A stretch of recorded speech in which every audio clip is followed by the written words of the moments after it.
¿Qué tal? ¿Cómo les va? Vamos a continuar con el curso de catequesis bautismal y vamos a hablar hoy acerca del formalismo religioso. Aquí, ahora en el Tesoro de la Isla. Vamos por ello.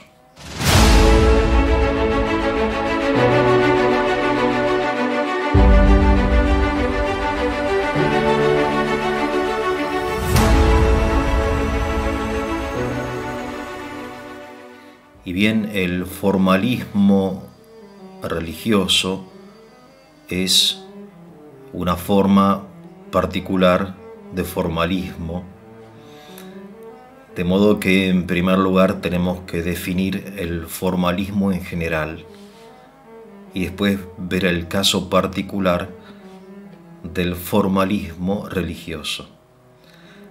El formalismo es el reemplazo del contenido por la forma. Hay obviamente muchas definiciones de formalismo, sin embargo creo que la más corta y quizá la más fiel es la de oponer estas dos realidades que pertenecen a todo lo humano, que son la forma y el contenido. En todos los aspectos de la vida humana, como dije, ya que el hombre está compuesto él mismo de contenido y de forma, de alma y de cuerpo, de interioridad y exterioridad, etc. Digo, en todas las cosas humanas encontramos estos dos principios, ¿no? Por eso podemos hablar de formalismo artístico, ¿no? O de formalismo jurídico, o de formalismo económico, o de formalismo moral, o de formalismo filosófico, de formalismo científico y formalismo religioso, ¿no? Que, en fin, en cada una de estas dimensiones de la vida, en cada una de estas esencias, ¿no? Encontramos formas y contenidos. Ahora, ¿cuál es el problema? El problema no es la existencia de la forma, ya que sin forma no hay contenido, ¿no? Un líquido se contiene necesariamente, al menos para ser bebido, en un vaso, ¿no? Y no podemos decir que el vaso o la botella o el termo sean cosas inútiles, superfluas, no, para nada. Pero tampoco podemos afirmar que lo importante es el vaso, el termo o la botella, ¿no? Así como en todas las cosas del hombre sucede que algunos principios que son de más fácil cumplimiento van como poniendo contra la pared, como acorralando a lo importante, ¿no? Lo secundario empieza a ser fundamental, lo occidental sustancial, ¿no? Lo exterior intenta reemplazar lo interior. Obviamente esto de acuerdo a la ley del menor esfuerzo, ¿no? Porque es mucho más fácil cumplir con cosas exteriores que con exigencias interiores, ¿no?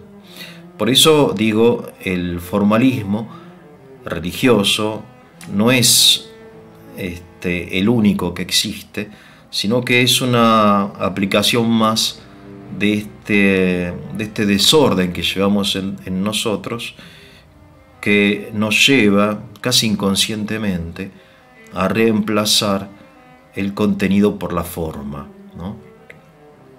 Así, por ejemplo, en el orden jurídico, que es fundamental, ¿no?, en nuestra vida, lo importante no es que la ley responda a la justicia, sino que sea una ley promulgada por autoridades competentes y de acuerdo a normativas, y firmada y sellada y redactada en tiempo y forma, ¿no? decir, eso es lo que se llama, en parte, el positivismo jurídico, ¿no? Que la ley no tiene fuerza porque expresa algo anterior a ella misma, que es el orden jurídico, ¿no? Que a su vez responde a un orden anterior, que es el orden natural, sino que, en fin, es ley. Y por eso es válida, ha sido válidamente promulgada, aunque promulgue un disparate, ¿no? Como sucede en nuestros días, que hay muchas leyes que son disparatadas en su contenido. Y así fue el formalismo artístico, que piensa que lo importante del arte es exclusivamente la forma, o el formalismo social, ¿no? Que hace que las cosas importantes o sean importantes o válidas solamente por el hecho de ser aplaudidas o aceptadas por la opinión pública o por la mayoría, etc., ¿no? El formalismo académico, que hace que una persona sea docente porque tiene un título, aunque no sepa nada, ¿no? Y el formalismo económico, ¿no? Que no tiene en cuenta las condiciones reales de la economía de un país y entonces hace de la economía un tema matemático, ¿no? Sin tener en cuenta el sufrimiento de la gente o la posibilidad real de aplicar o no tal o cual medida económica. O sea, formalismos, ¿no? Formalismos hay en todos los ámbitos de la vida. Pero bueno, a nosotros nos ocupa el formalismo religioso, que por ser religioso es particularmente malo, ¿no? Porque lo religioso, ya que tiene relación con Dios, es obviamente lo más importante, es la dimensión superior de la vida, lo espiritual. Pero al ser tan importante es igualmente tan peligroso, ¿no? Por eso decían los antiguos que si la corrupción de lo bueno es lo malo, la corrupción de lo óptimo es lo pésimo. Y siendo la religión lo óptimo, cuando se corrompe, termina siendo peor que todo, ¿no? Peor que todo. Por eso la corrupción religiosa es peor que la corrupción política o la corrupción económica o moral, ¿no? Esto del formalismo es importante porque hay que estar atentos, es inevitable ser un poco formalista, todos somos formalistas y quien diga que no lo es no se da cuenta. Pero es importante estar atentos a esto, estar atentos porque es como una tentación permanente en la vida del hombre, ¿no? Pero hay algo más importante también, que es el hecho de que el formalismo religioso fue y es el gran enemigo de Cristo. Cristo fue aceptado por pecadores, por prostitutas, por ladrones, por criminales, por publicanos, por gente que estaba alejada, digamos, de Dios. Pero fue rechazado por personas religiosas, formalmente religiosas, que cumplían con prescripciones religiosas, que eran exteriormente impecables, que ayunaban, que pagaban el diezmo, ¿no? O sea, la limosna, que conocían de memoria la escritura, que llevaban vestiduras que los distinguía como personas religiosas, una especie de hábitos, y que vivían en el templo y que amaban el templo, y sin embargo fueron ellos los principales enemigos de Cristo, ¿no? Por eso el formalismo religioso en la doctrina, mejor dicho, en la predicación de Jesús, ocupa un lugar importantísimo, importantísimo. O sea, si vemos el Evangelio como un drama biográfico, ¿no? Cuyo protagonista es Cristo, sus enemigos son los sacerdotes, los curas de su tiempo, ¿no? Los obispos de su tiempo, los escribas, los fariseos, la jerarquía, ¿no? Los doctores en teología, los sabios, y todos ellos formaban un grupo que generalmente se opuso, hasta llevar a las últimas consecuencias su odio a Cristo, llevándolo a la cruz, ¿no? Por eso el tema del formalismo religioso de ningún modo es un tema secundario en el Evangelio, sino que explica el drama biográfico, y perdónenme esta expresión, pero es así, de Jesús, ¿no? Que lo que explica desde el punto de vista humano el que Jesús no fuese aceptado, sino que fuese rechazado. Por eso, por otro lado, esta idea, esta esencia del formalismo religioso, de ningún modo es exclusiva de los fariseos contemporáneos a Cristo, sino que es una esencia religiosa que encontramos en el judaísmo, en el islam, en el budismo, en el catolicismo, en el protestantismo y en todos los sismos posibles, ¿no?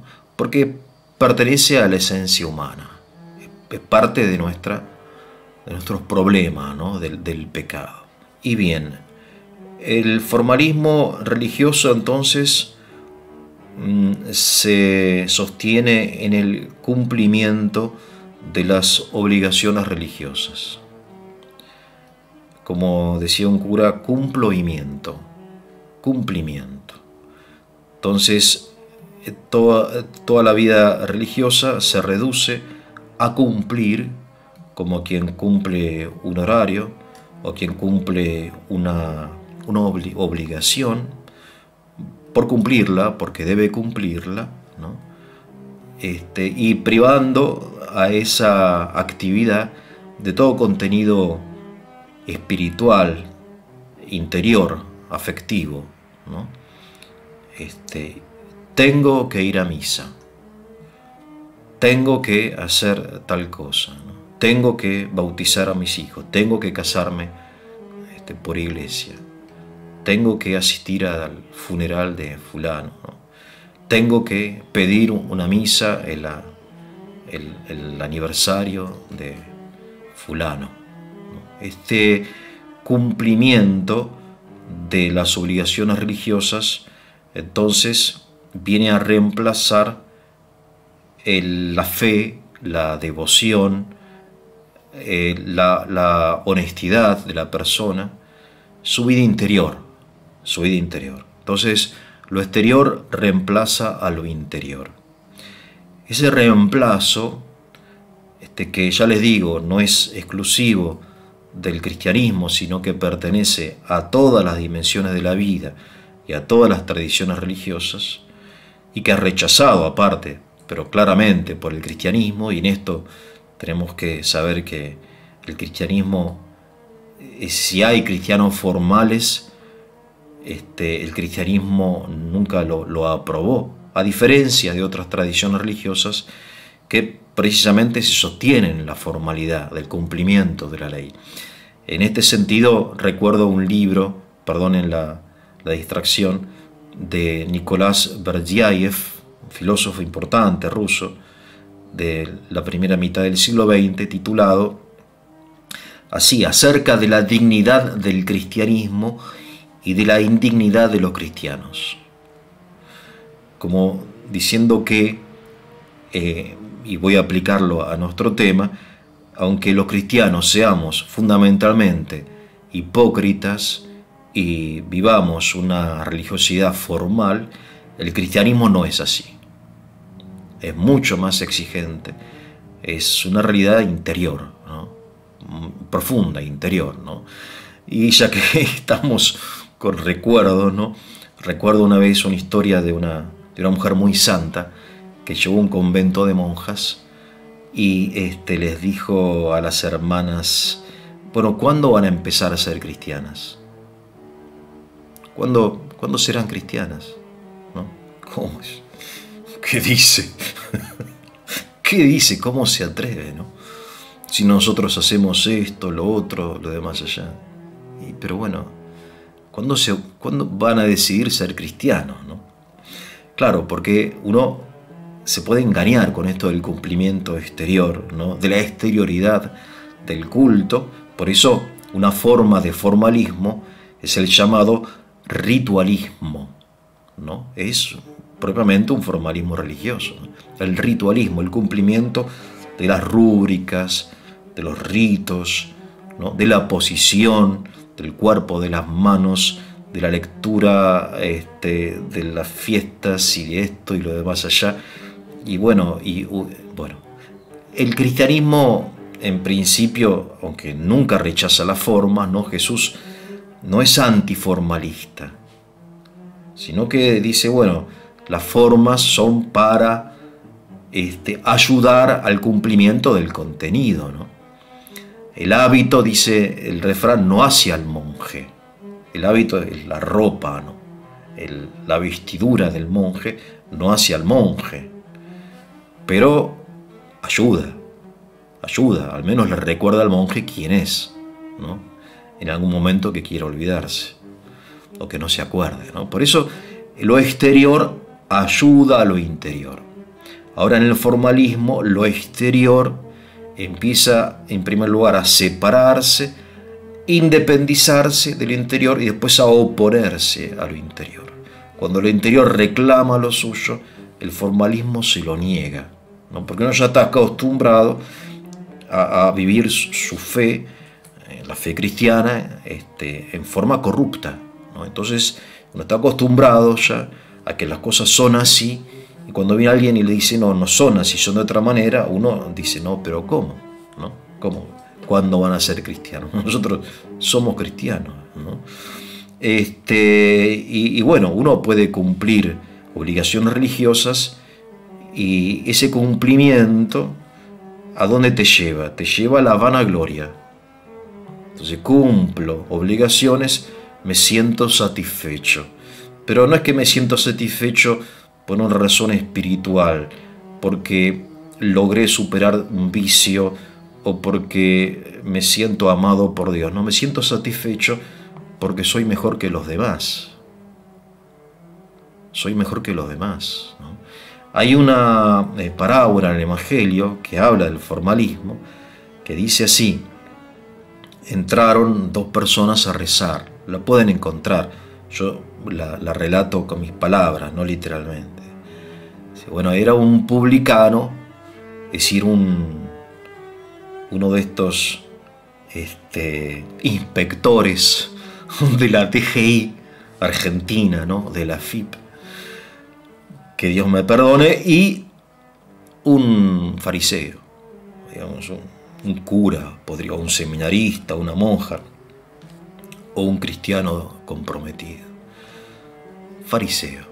Y entonces, gracias Señor, rezaba el fariseo, porque no soy como este publicano, porque rezo, ayuno, vivo la fidelidad matrimonial, pago mis impuestos, bla, bla.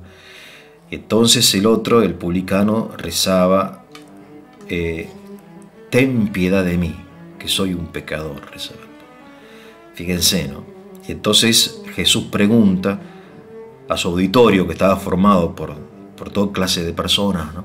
¿Quién salió justificado, el fariseo o el publicano? Vale decir que el formalismo lleva a la vanagloria, es decir, a una especie de sentimiento de satisfacción, y la vanagloria lleva a la soberbia, es decir, a una especie de sentimiento de superioridad. Y la superioridad lleva a un sentimiento de rechazo de todo lo que no sea similar a lo que yo creo o hago, ¿no? Por eso Cristo no solamente sufrió la indiferencia de los fariseos, sino el odio, porque representaba otra forma de relacionarse con Dios, no formalista.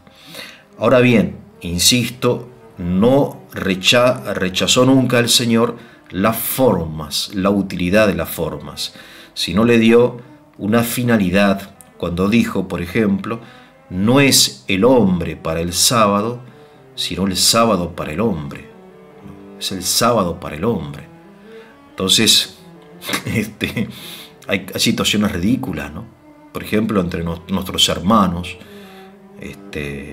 judíos, ¿no? Me han contado, por ejemplo, que el día sábado no tocan el timbre. No tocan el timbre, no prenden la luz. Es decir, ese tipo de religiosidad que pone el acento de forma casi absurda, al menos para la conciencia nuestra cristiana, ¿no? Puede ser que para ellos los absurdos seamos nosotros, ¿no? Pero a nosotros nos parece absurdo todo eso. ¿Cómo no? ¿Qué tiene que ver con Dios todo eso? Nada, no tiene que ver nada. Bueno, en fin, pero todo eso también lo encontramos en el cristianismo, ¿no? Entonces uno se pregunta, bueno, si yo cumplo mis obligaciones religiosas, ¿qué falta? ¿Por qué? ¿Qué más tengo que hacer? Cumplo los mandamientos, voy a misa, hago lo que puedo. ¿Por qué? ¿Qué más? Bueno, en realidad hay algo más y algo muy importante que son precisamente las bienaventuranzas. Las bienaventuranzas, que en el Evangelio de San Mateo, ¿no? Están las bienaventuranzas, que son el centro, el núcleo, o la quinta esencia del Evangelio, que son, no son mandamientos, pero suenan como si fuesen mandamientos, porque dice así: bienaventurados los pobres de espíritu, bienaventurados los mansos, bienaventurados los que lloran, bienaventurados los que tienen hambre y sed de justicia, bienaventurados los misericordiosos, bienaventurados los de puro corazón, ¿no? Bienaventurados los que logran la paz, los que hacen la paz, bienaventurados los que son perseguidos a causa de la justicia, etc. Es decir, las bienaventuranzas no son de ninguna manera ni pueden ser interpretados como mandamientos legales. Es todo lo contrario, ¿no? Porque son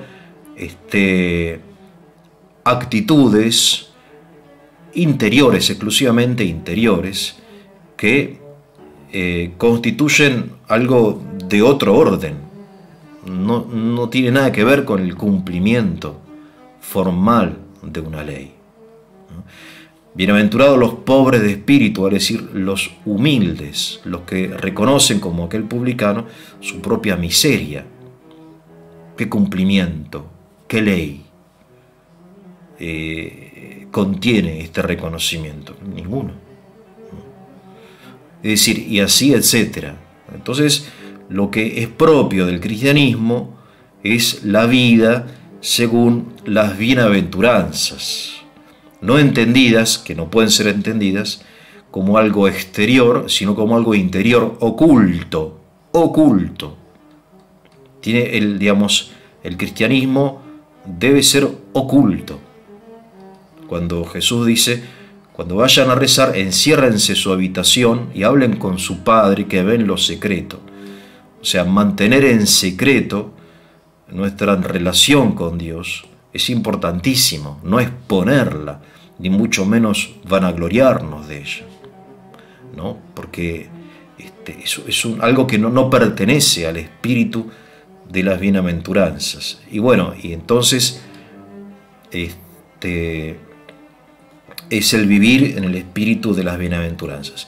Ahora, el formalismo religioso, cristiano, católico, te lleva, por ejemplo, a juzgar a los demás. Es muy propio de los cristianos formales este sentimiento de superioridad y, por lo tanto, estar continuamente juzgando a los demás. Lo mal que hacen los demás, los pecadores, los que no son como nosotros.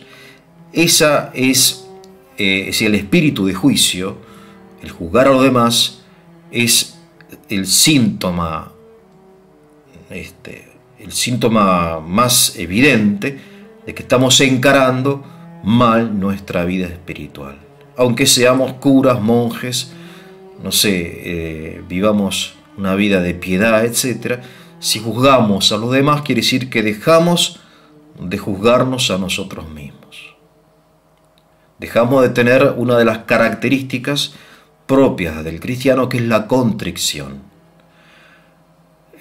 Hay tres cualidades, dice un santo, de una buena oración, que son, las tres cualidades son la atención, la devoción y la contrición. La atención, o sea, hay que rezar atendiendo las palabras, o sea, no mecánicamente, no repetir como loros, ¿no?, las oraciones. Devoción, o sea, no estar mirando el reloj cuando estoy en la misa, ¿no? Cuando termina esto, ¿no? No tiene sentido realmente, no tiene ningún sentido ese tipo de cosas. Y después la contrición, y si uno no la encuentra es porque todavía no ha encontrado el tesoro escondido, ¿no? ¿Sí? Hay que seguir buscándolo. Acerca del formalismo, yo les recomiendo leer el Evangelio de San Mateo, capítulo 23, donde están los llamados ayes de Jesús, que son 8. Ay, ayes de la palabra ay, ¿no? En griego, uai, ¿no? Ay de vosotros. Ay es una expresión de dolor, ¿no?, de dolor. Ay de ustedes, fariseos, hipócritas, ay de ustedes, y hay 8 enumeraciones donde le dice que cuál es el problema, el error de ellos, ¿no? Es muy, en este sentido, el Señor muy franco y muy duro, obviamente porque para salvación de los fariseos, ¿no? Por eso dice, ay de ustedes que recorren el mundo y los mares para ser un prosélito, y después lo hacen digno de la gehenna, ¿no? O sea, tienen un gran espíritu misionero, pero después terminan corrompiendo a esa persona, porque introducen a esa persona en una religiosidad falsa, formalista, y es por eso que los contamina al que por lo menos no estaba contaminado. Quizá creía en dioses, pero que probablemente no creían nada, como los paganos probablemente no creían en nada. Pero es mejor no creer en nada que creer que Dios necesita de sangre de toros, o de que nosotros somos mejores que los demás. En fin, todo eso es peor, ¿no? Bien, acerca del formalismo hay que decir que lamentablemente el cristianismo cayó hace mucho tiempo en el formalismo, y por eso es realmente importante ser consciente de esta situación trágica de la Iglesia, donde la Iglesia se ha vaciado de contenido y se han quedado las formas, ¿no? Es decir, por ejemplo, los sacramentos, que cumplen hoy una función formal y más bien social, tradicional, ritual, ¿no? Tengan en cuenta que, por ejemplo, todos los jerarcas nazis, grandes criminales, eran bautizados, ¿no? Por ejemplo, bautizados ya sea en la Iglesia Católica, como Adolf Hitler, o en la Iglesia Luterana o Evangélica. Y bueno, porque el bautismo era eso. En aquella época y en nuestra época el bautismo no tiene el sentido que porque todo se ha convertido en formal. Esto es algo que tiene muchos siglos de historia y que seguimos padeciendo, y por eso la Iglesia se va vaciando de personas que, en fin, que es como un árbol seco que se le van cayendo las ramas, ¿no? Ahora, en las épocas recientes, se intentó reemplazar un formalismo por otro, y entonces se rechazó el formalismo y apareció toda una tendencia antiformalista, que no es más que una forma de formalismo, ¿no? Es decir, la corriente antiformalismo de los años 60 y 70, a nivel secular, representada, por ejemplo, por los hippies, ¿no?, que andaban con sus pelos, sus melenas, sus ropas su música, su vida, en fin, nada, como si eso fuera mejor que lo otro, ¿no? O sea, el antiformalismo es una forma de formalismo. Por eso Jesús no rechaza la forma, sino que intenta ponerla en el lugar que le corresponde, ¿no? Porque Santo Tomás de Aquino decía, y era muy interesante, esto es una frase que vale la pena recordar, decía que contraria sunt in eodem genere, decía él. O sea, las cosas contrarias pertenecen al mismo género. Y entonces en la Iglesia Católica, en los años 70 y 80, hubo un gran debate acerca del tradicionalismo y el progresismo, ¿no? El tradicionalismo intentaba y quería, y con razón, conservar las formas tradicionales de la Iglesia. El progresismo, viendo el fracaso del cristianismo y cómo los pueblos se habían alejado del cristianismo, rechazó las formas, ¿no? Pero instaló el mal gusto en la Iglesia. Digamos, en lugar de ceder la misa con formas al menos dignas, bueno, nada, eso, un poncho sentado en el piso, ¿no? Campera de cuero, batería y nada, tontería, ¿no? Es decir, como que una forma reemplaza a la otra. Y en realidad es el progresismo y el tradicionalismo son ni más ni menos que dos formas de formalismo, que una no es mejor que la otra, lo que pasa es que una por lo menos es más digna que la otra. Pero bueno, el tradicionalismo, porque es un formalismo, vive criticando el progresismo. Y recuerdo perfectamente en mi época donde todo era criticar al progresismo. O sea, una pérdida absoluta de la auténtica espiritualidad cristiana que consiste en esto de las bienaventuranzas, ¿no? Si en el momento en que uno juzga al otro, dejó de juzgarse a sí mismo y ya empieza a caminar por un camino de formalismo, de vanagloria, de soberbia y de ceguera, o sea, recorrer el mismo camino de ceguera espiritual que recorrieron los fariseos. Bien, para terminar quería recordar una expresión de San Pablo de la carta a los Gálatas, ¿no? Que es muy interesante y es así de corta. Dice, insensatos Gálatas los llama.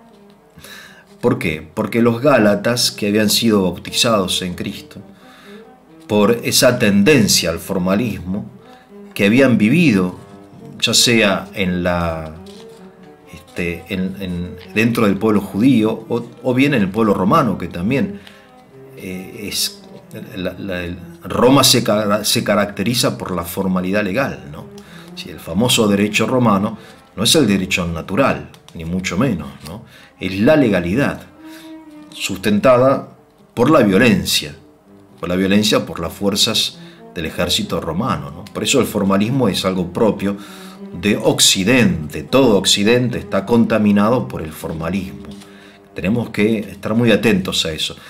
Pero bueno, los Gálatas habían sido bautizados, se habían convertido, pero después de un tiempo, San Pablo descubre que los Gálatas vuelven a la idea legalista de la religión, ¿no? Entonces le dice, ay de ustedes Gálatas, ¿quién los ha seducido? Etcétera, etcétera. Vale la pena leerla porque te hace dar cuenta que ya en esa época, en la época apostólica, ¿no? Donde se supone que los cristianos eran mejores que en nuestra época, ya en esa época existía dentro de los cristianos la tentación de volver a la concepción legal, formal, en definitiva pagana, de la relación con Dios. Bien, que tengan un muy buen día. Si tienen alguna pregunta o crítica o comentario, me lo pueden enviar. Con gusto intentaré responder.